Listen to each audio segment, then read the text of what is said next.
আমি 3 দিন থেকে ওখানেই অবস্থান করছি, মানে ধরার কারণে শালিরে বলি আমি বাজার চলে গেল, রাজশাহী চলে গেল, এর পিছিয়ে আমি করে ধরার কেন আমি খালি বেটা বলে আমার নিজের জন্ম দেওয়া বেটা এই শালির গাড়িতে বাড়াইছি।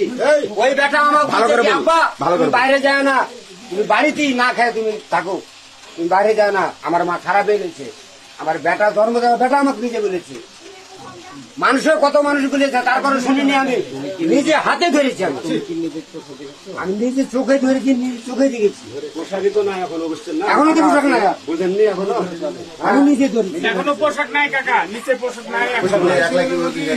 হ্যাঁ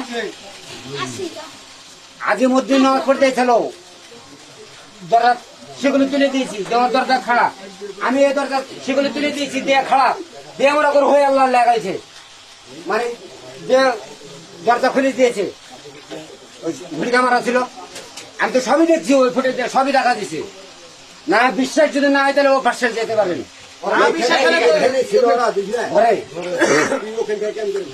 ঘরে ঢুকিয়ে দিলে ভাই উন্নার এখনো মেলায় আছে, উন্নার এখনো মেলায় আছে। থামো থামো থামো, তুলো না, এটা তুলো না, এই যে মেলা আছে না, এটা ছিল না, মেলা আছে, এইদিকে এসো, দেখো এটা মেলা আছে এখনো, এই যে গায়ের উন্না, এটা যে মেলা আছে এখনো, এই যে এটা মেলা আছে উন্না এখনো, সব এটা রেডি আছে। খালি আজকে নয়, 4 বছর থেকে চলছে, আজকে নয়, 4 বছর থেকে চলছে। চুরি করলে স্বীকার করে গো, কখনো নয়। কি আর শুনবো, যেমন মন্দির শুনবো,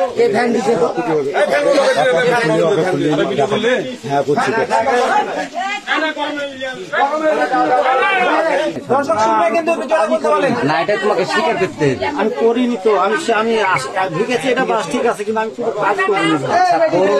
যেটাই করেছো সেটা স্বীকার করো, সবচেয়ে ভালো হবে। বেকার জোর ঝামেলা হবে না, সম্পর্ক আছে ওর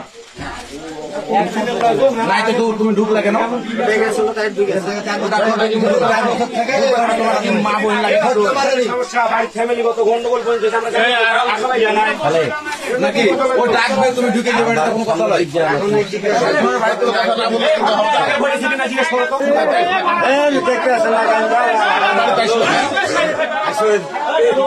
সম্পর্ক নাই তো তুমি রাত্রে আসলে কেন? আসো আসো পুরুষ নাই, পেটে ছেলে নাই, কেউ নাই, পেটে ছেলে নাই, দরকার হচ্ছে আশেক ভাইয়ের ডাকলে ঢুকতে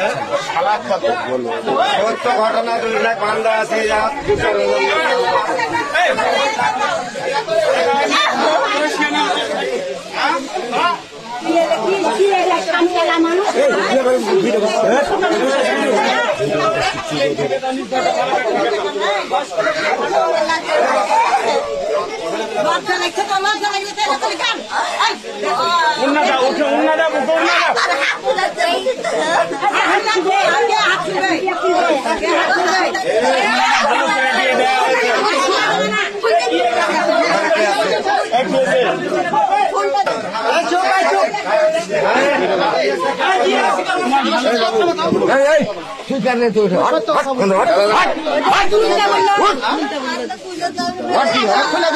খুলে দিচ্ছে।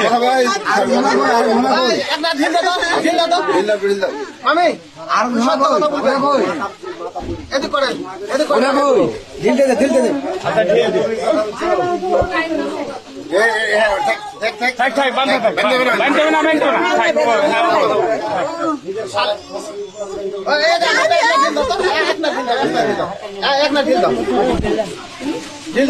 কথা বলো খবরদার না থাম খুবই ঠিক আছে।